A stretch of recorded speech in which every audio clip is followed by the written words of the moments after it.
pandemic, a lot of folks have questioned faith and why now. How do you process why it's so difficult for us to have a candid conversation like this when it's normal?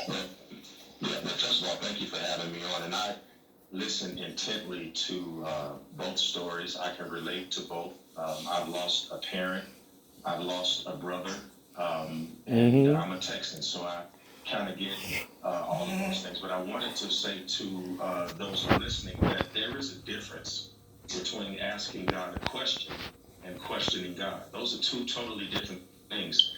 And I think that a God who asks questions is okay being asked questions. Remember, he was with his disciples and he says, "Who do men say that I am?" And some say thou art Elijah, some say thou art John the Baptist.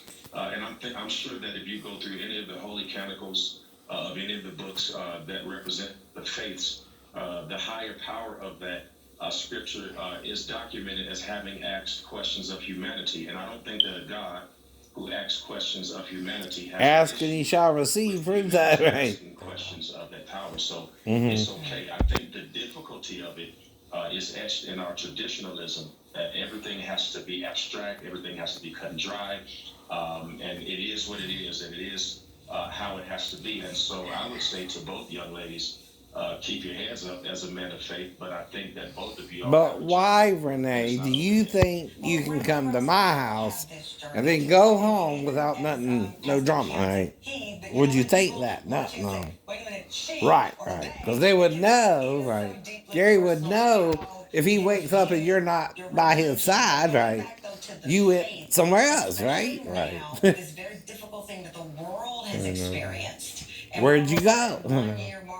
Who else could you have gone to? I don't know either. I don't know. Asking why and what is faith? How do you define it, particularly when you see an uptick of memberships and people wanting to participate in getting that answer, what is faith?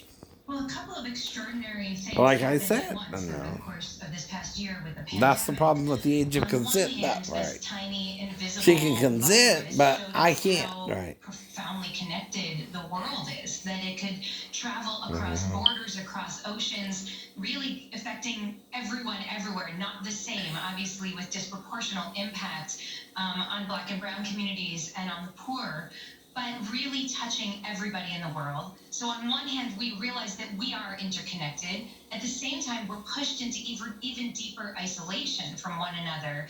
And so we're called into our own homes. We're not allowed to touch each other. We're not allowed to open our mouths and sing together in churches and synagogues and in public spaces. And so part of what we're seeing is that there's another pandemic going on right now. In addition to the pandemic of COVID, in addition to the pandemic of racism in this country, there's also a pandemic of loneliness.